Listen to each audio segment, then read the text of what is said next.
Hi everybody, I'm back with a few card shares. I got a chance to play, well I actually started out playing with these Cairn brush markers. I haven't really used them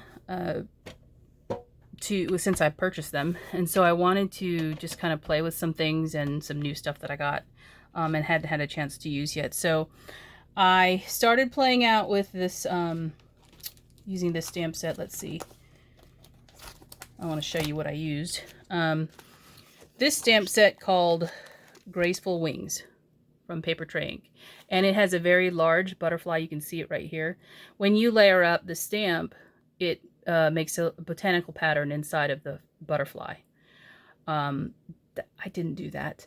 And so there's the stamp, and I have the die, and I use the die to cut some vellum. And so what I was thinking, because I used vellum and it is a butterfly, normally you have some sort of, it's not translucent. A butterfly is not translucent, but I was thinking, oh, it would be cool to be able to see through it. So I started doing some playing around with it. Let me show you what else I used for the card. This is MFT's Cloud stencil. It's ST99. They have a new one out, which I will share with you later on in another video. But this is a four-sided stencil that you turn and you can make clouds. I use this Paper Tray Ink frame set. It's the, I think it's notched. It's notched something. Notched rectangle? I don't know. Love to layer notched. Okay. I use the large one for this. And I use this set here as well, which is one of my all-time favorites now. Into the Blooms. It's the die set only, and it has some very large flowers, and there's different types in here. So I use that set, and I use my Cairn markers for this, as well as this color, Royal Velvet from Paper Tray Ink. It's a beautiful purple, deep blue, I guess it's in that range, and the Spring Rain inks. And here is my card. Whoops, sorry guys. Here is my card. Let me move this out of the way. That I created. So the butterfly, I really had intended for the butterfly to be the focal point of the card. The flowers in the back are just really more because I wanted, you know, some flowers that the butterfly was sitting on. So I die cut them in white cardstock, used the Cairn brush markers to color in and do some shading with the flowers. And then also kind of gave the butterfly more of a watercolored look. And I just looked up butterfly on Google and picked out the colors for the butterfly with the purple and the blue. I first heat embossed the black onto the vellum so that if I, you know, because you can't use ink, it'll just wipe right off.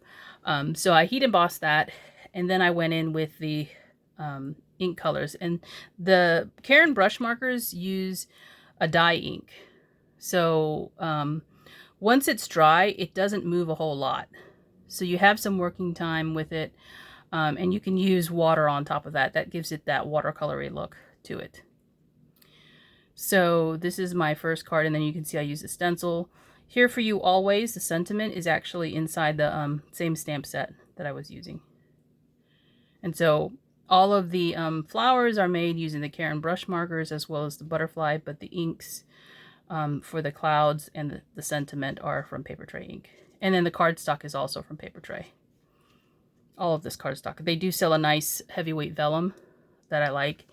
And it really held up to the number of times that I actually did heat the butterfly, because I was using it to dry the ink too, as well as for the heat embossing. I do have some pop dots behind the butterfly, and this was just to keep it off the card a little bit, but also give it some dimension. And the curl of the vellum is really more of me, you know, either heating it because it was heat embossed, or me just kind of fiddling with it to give it that raised look. And I also, I don't know if you see it, but I did put some of the sparkle pen from Crafter's Companion. Is that where this is from? I think that's what this is. It doesn't have the label on it. So It's the crystal clear color. Sparkle. Yeah. Oh, Spectrum Noir. That's what this is. It says it on the neck. So the Spectrum Noir sparkle pen. Sorry guys, I haven't used it in a long time, so I figured that would be nice for a butterfly, right? So there's my card for that. I have 2 more cards to share. They are a different stamp set. So let me show you what I used and what I came up with. So I used this Flourishing Florals stamp set from Paper Tray, and I'd gotten this recently as well. And when I saw this, when they debuted this, the first thing I thought of was what do you call it? Plumeria, or they call it frangipani in some other countries or some other places. But it goes by both names. And I thought of Plumeria or lei when I first saw this. Here is the set. And it's a layering stamp. Doesn't have any sentiments. But I have the Stampin' Die here. So I decided to use that. And then I use these other things in addition for my 2 cards. So this is the postage frames. It's a large frame here, and there's another smaller piece inside. You can see it right there. This border bling frames. Now this has a large piece that just embosses. I don't know if you can see that. There is no cut line inside of this or outside of this. So it will just emboss the frame. But this one will actually cut and emboss, the smaller one, just so you know that. Whoops, I'm dropping everything. Sorry about that.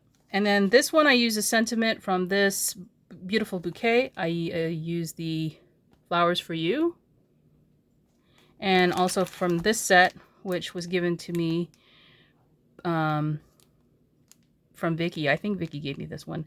This is a collaboration between Amy Tangerine and Sakura Lala, and they're a store in Hawaii. I use this Meet Me in the Sunshine, and then I have another one here from the Amy Tan that says Aloha. So I don't know if Vicky gave me both of these, but I have both of these. So I just keep them together, and whenever I want to make a card using that kind of stamp, I pull it out. Distress Oxides. So I use that for my flowers and my leaves on my cards. Crushed Olive, Mowed Lawn. Those are the leaves and the sentiments. Squeezed Lemonade, Abandoned Coral, Festive Berries, Ripe Persimmon, and Dried Marigold. These are all oxides. I use them for the flowers. Okay, you're probably wondering, well, why did you do that instead of using dye inks? Well, there's different properties when you use those inks. You should try it if you haven't. It's a lot of fun. And I also use different ink daubers for each of the colors, because that's how I applied the ink to the stamp. I didn't take my ink pad and stamp it down on the stamp. I actually, if I did that, I actually spread it using a dauber. Okay? So bear that in mind when you see my cards. I have 2 of them. And I'll show you this one first. This is the first one I did or completed. This is the one that has the embossed frame. I don't know. I'll hold it in the light and I'll kind of turn it. I can't see it very well, but you might be able to when I turn it because of my angle of the camera. But you can see that the frame shows up. It's very subtle. And I was thinking about, you know, die cutting a frame. I just didn't want to do that for this card. So I left it pretty simple. Here's the flowers that I stamped out and the leaves. And I think it's just a nice, you know, simple card. I did use some pop dots for dimension underneath some of the flowers just to give it a little bit of a lift. But you can see I blended the ink colors. So that's the other thing I did with the daubers. You can blend onto the stamp with the daubers. So the crushed olive and the mowed lawn are blended at the same time as I'm before I stamp it. And I did the same thing with the flowers. So the abandoned coral, the ripe persimmon, the festive berries, they're all in this blended stamp here. And that's why you can't see a definition of the two colors. It's more of a gradation from one color to the next, which you probably wouldn't want to do with the ink pads going down, stamping right onto directly the stamp. So that's why the daubers are kind of a nice thing to use. And it's harder to do probably with a dye ink. So they give you nice colors. So there you go. This is the second card that I did. This is where I'm using the Amy Tan stamp, Meet Me in the Sunshine.